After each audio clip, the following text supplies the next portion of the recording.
नमस्कार. मी चिंतामणी सहस्रबुद्धे. रागरंग.com या यूट्यूब वाहिनीवर आपलं सहर्ष स्वागत आहे.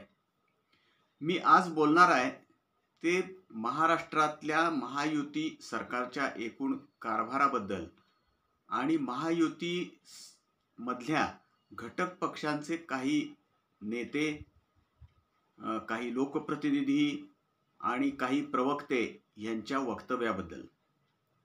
मित्रांनो, आपल्याला माहित आहे विधानसभेच्या निवडणुकीमध्ये महायुतीनं प्रचंड असं यश मिळवलं. भारतीय जनता पक्षाच्या नेतृत्वाखाली एकनाथजी शिंदे यांच्या नेतृत्वाखालची शिवसेना आणि अजितदादा पवार यांच्या नेतृत्वाखालची राष्ट्रवादी काँग्रेस या तिन्ही पक्षांची मिळून महायुती बनली. याशिवाय आणखी काही छोटे घटक पक्ष त्या महायुतीमध्ये आहेत, परंतु प्रामुख्याने हे 3 पक्ष आहेत आणि या तिन्ही पक्षांनी मोठं बहुमत मिळवलं. एवढं बहुमत मिळवलं की विरोधकांना विधानसभेमध्ये विरोधी पक्ष नेता सुद्धा आपल्याला निवडता येणार नाही अशी परिस्थिती झाली. परंतु 8 ते 9 महिने आता नवीन सरकार स्थानापन्न होऊन झालेले आहेत, सत्तारूढ होऊन झालेले आहेत. परंतु या 8-9 महिन्यामध्ये जर आपण पाहिलं तर अनेकांची अनेक वादग्रस्त वक्तव्य किंवा अनेकांची अनेक काही वादग्रस्त कृत्य याच्यामुळं सरकारची अकारण बदनामी होती असं आपल्याला दिसेल. मुख्यमंत्री देवेंद्र फडणवीस यांच्या नेतृत्वाखालचं हे सरकार असल्यामुळं, भारतीय जनता पक्षाचे नेते असलेल्या फडणवीस यांच्या नेतृत्वाखालचं हे सरकार असल्यामुळं साहजिकच जे काही घडतं, जे काही घडवलं जातं त्या सगळ्याचे बरे वाईट परिणाम हे भारतीय जनता पक्षाच्या आणि खुद्द मुख्यमंत्री देवेंद्र फडणवीस यांच्या एकूण कारभाराच्या प्रतिमेवर होत आहेत, यात काही शंका नाही.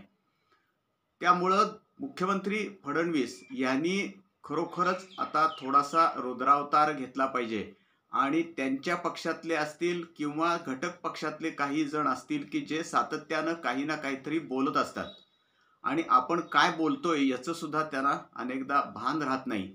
अनेकदा गमतीनं, चेष्टेनं किंवा असं काहीतरी विनोदी बोलायचं म्हणून सुद्धा बोलणारे अनेक लोक आहेत. त्यांना सुद्धा वेळी चाप लावायची गरज आहे.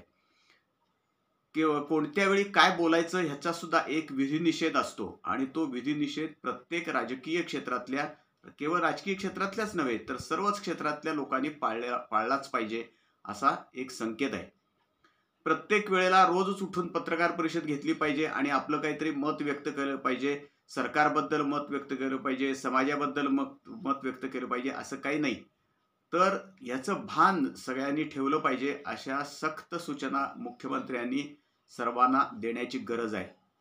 घटक पक्षाचे नेते म्हणजे उपमुख्यमंत्री एकनाथ शिंदे यांची शिवसेना आणि उपमुख्यमंत्री अजितदादा पवार यांची राष्ट्रवादी काँग्रेस यांना सुद्धा, दोन्ही या नेत्यांना सुद्धा बोलवून किंबहुना एक समन्वय समिती या तिन्ही पक्षांची किंवा एकूणच महायुतीची स्थापन करण्याची गरज आहे आणि या समन्वय समितीच्या सुद्धा वारंवार बैठका झाल्या पाहिजेत. केंद्रामध्ये जेव्हा UPAचं सरकार होतं तेव्हा अशी समन्वय समिती त्यावेळेला निश्चितपणे केंद्रामध्ये होती. ती समिती जोपर्यंत अतिशय कार्यक्षमपणे काम करत होती आणि संपूर्ण UPA सरकारच्या एकूण आघाडीवरती नियंत्रण ठेवत होती तोपर्यंत त्या सरकारचा कारभारही चांगला चाललेला होता. नंतर जसं त्या समितीचं नियंत्रण कमी होत गेलं तसा कारभारही बिघडत गेला. महाराष्ट्रात सुद्धा महायुतीकडून अशा पद्धतीची एखादी नियंत्रण किंवा एखादी अशी समन्वय समिती स्थापन होण्याची गरज आहे आणि यासाठी एकनाथ शिंदे असतील किंवा अजितदादा पवार असतील आणि मुख्यमंत्री देवेंद्र फडणवीस असतील, ह्या तिघांचा समन्वय सगळ्यात महत्त्वाचा आहे. ह्या तिघांच्या वारंवार भेटी झाल्या पाहिजेत. नुसत्या समारंभात, कार्यक्रमात, मेळाव्यात अशा भेटी होऊन उपयोग नाहीत. तर कारभाराच्या दृष्टीनं ह्या सगळ्यांच्या तिघांच्या एकत्र बैठका झाल्या पाहिजेत आणि एकूणच राज्याचं ध्येय, धोरण, योजना, पैशाची टंचाई असेल समजा, असूही शकते, आहेही असं दिसतं एकूण सगळ्या याच्यावरनं. वेगवेगळ्या ज्या लोकप्रिय योजना निवडणुकीपूर्वी जाहीर केलेल्या आहेत त्यामुळे पैशाची टंचाई सुद्धा असू शकते. परंतु या सगळ्या पार्श्वभूमीवरती काहीतरी बोलत राहणं, काहीतरी उचापती करत राहणं, कुठेतरी मारामाऱ्या करत राहणं हे काही शोभावं गोष्ट नाही आहे. त्यामुळं सगळ्याच लोकप्रतिनिधींना, सगळ्याच मंत्रिमंडळातले सगळे सहकारी असतील आणि घटक पक्षांचे सगळे नेते असतील, ह्यांना मुख्यमंत्र्यांनी एकत्र बोलवून यांच्या समन्वयाच्या बैठका झाल्या पाहिजेत. महायुतीची सुद्धा समन्वयाच्या बैठका होणं गरजेचं आहे. आज मितीला आपण असं दिसतंय की ठिकठिकाणी वेगवेगळे हे तिन्ही पक्ष काम करतायत. किंबहुना तिन्ही पक्ष आपापल्या पद्धतीनं पक्षाचा विस्तार करायच्या एकूण कार्यक्रमाला लागलेले आहेत. परंतु त्या जिल्ह्याच्या पातळीवर सुद्धा हे तिन्ही पक्ष एकत्र येत आहेत आणि तिन्ही पक्षांच्या काही समन्वयाच्या बैठका होत आहेत असं कुठेही आपल्याला दिसत नाही.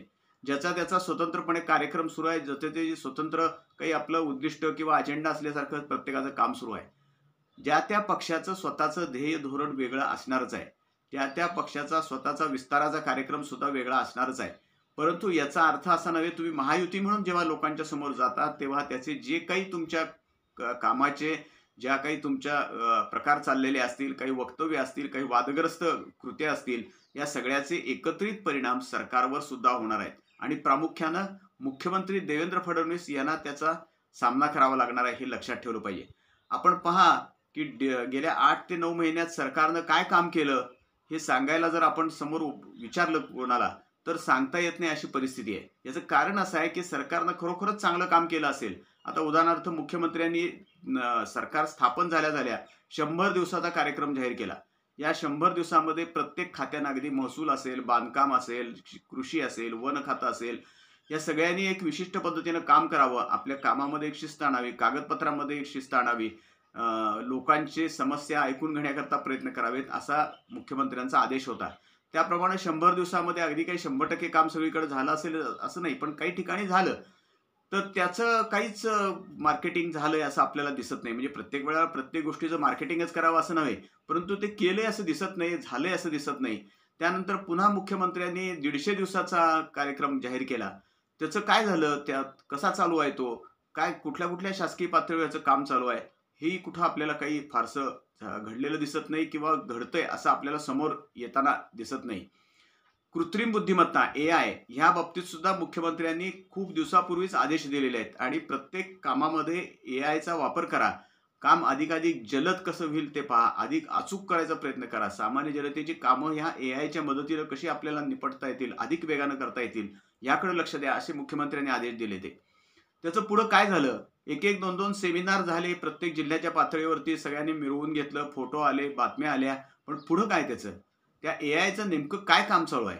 प्रत्यक्षात आपल्याला असं दिसतंय की अगदी आरोग्य विभागाचा कारभार असेल, सिव्हिल हॉस्पिटल सारखी मोठमोठी हॉस्पिटल्स असतील, सेतू कार्यालयासारखी ठिकाणं असतील, दस्त नोंदणीवर एक कार्यालय जी असतात, मग त्या ठिकाणी तुम्ही जर गेला तर तिथली परिस्थिती बघा, रस्त्यांची अवस्था कशी आहे बघा, पूल असतील, रस्ते आहेत, गटार आहेत, या सगळ्याचा महापालिकांचा कारभार आहे. ह्या सगळ्याकडे जर आपण पाहिलं तर AI काय कुठलाच काही तिथं संदर्भ आहे असं आपल्याला दिसत नाही. म्हणजे साधा सुद्धा प्रशासनाचा काही तिथं संदर्भ आहे, काही त्यातनं धरून गृहीत धरून काही काम होतंय असं आपल्याला दिसत नाही, अशी परिस्थिती आहे.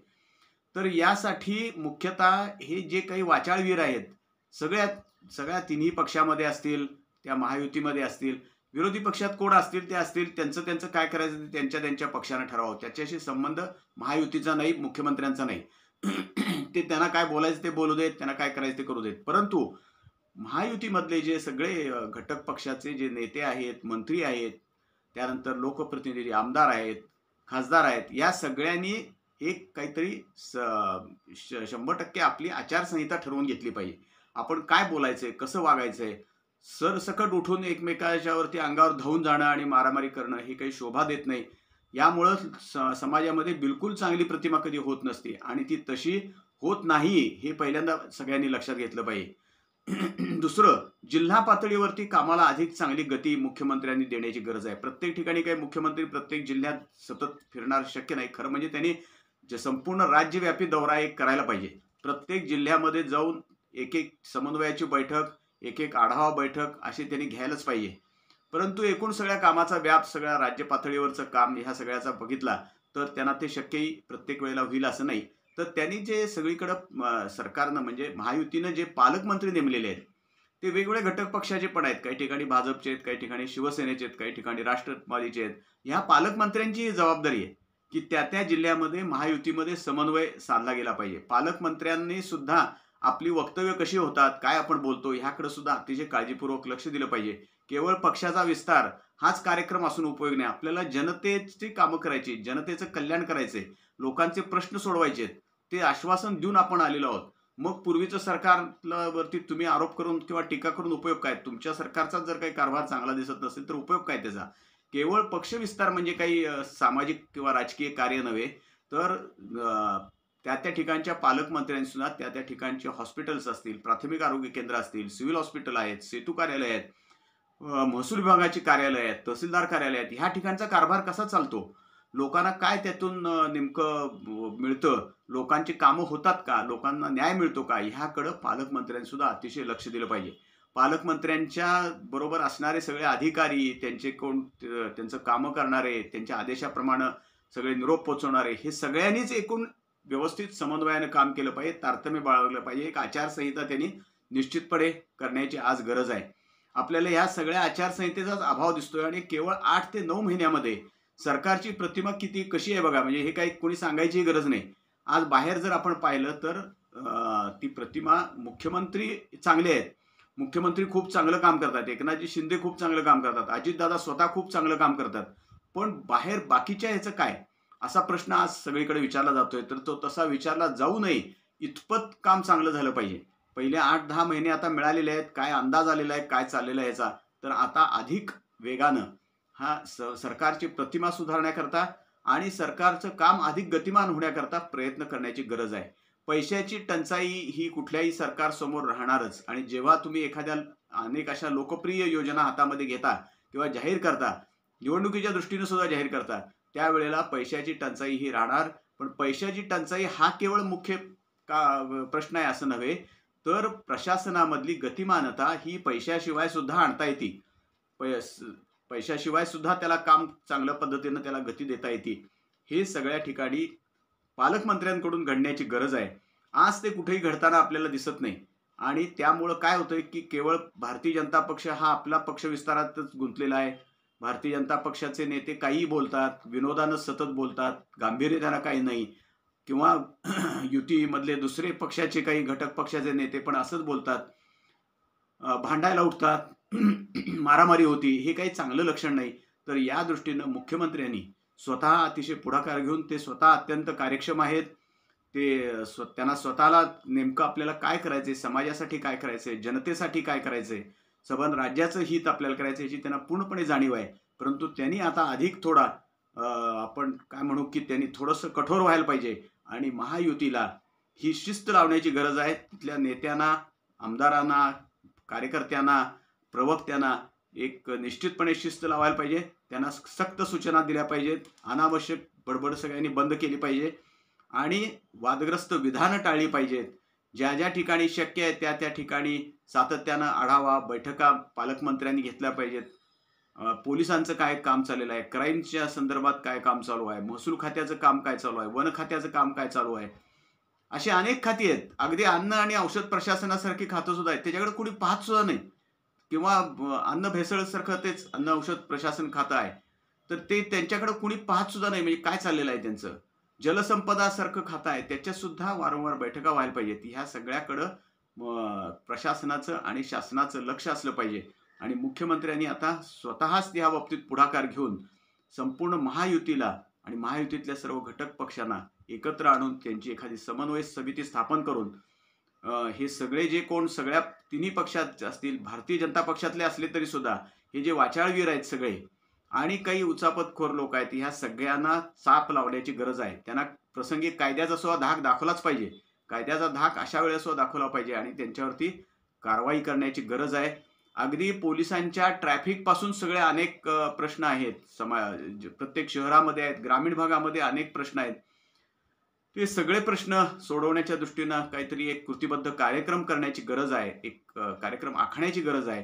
त्या दृष्टीनं मुख्यमंत्र्यांनी आता ह्यापुढे पावलं टाकावीत. 8-9 महिने पहिले चाचणीचे झाले असं म्हणता येईल आपल्याला. आता यापुढच्या काळात आपल्याला काम करायचंय आणि जनतेपर्यंत चांगला संदेश घेऊन जायचंय, चांगल्या सरकारची प्रतिमा आपल्याला घेऊन जायची. आणि यासाठी मी सुरुवातीपासून जे सांगतोय ते हे जे वाचाळवीर आहेत यांना पहिल्यांदा आळा घातला पाहिजे, त्यांना चाप लावला पाहिजे आणि उचापती करणाऱ्यांना सुद्धा पूर्णपणे चाप लावण्याची गरज आहे. तुम्हाला काय वाटतं नेमकं या सरकारबद्दल? मुख्यमंत्र्यांनी काय नेमकी भूमिका बजावावी आणि सरकारची प्रतिमा कशी सुधारावी यासाठी प्रयत्न करावेत? सरकार लोकाभिमुख कशी होईल, कसं होईल, ह्यासाठी कसे प्रयत्न करावेत, याबद्दल तुम्हालाही काय वाटतं ते जरूर आम्हाला कमेंट्स करून आपण कळवा. आमचं हे ragrang.com हे यूट्यूब चॅनल आपण लाईक करा, शेअर करा आणि सबस्क्राईब करा. धन्यवाद.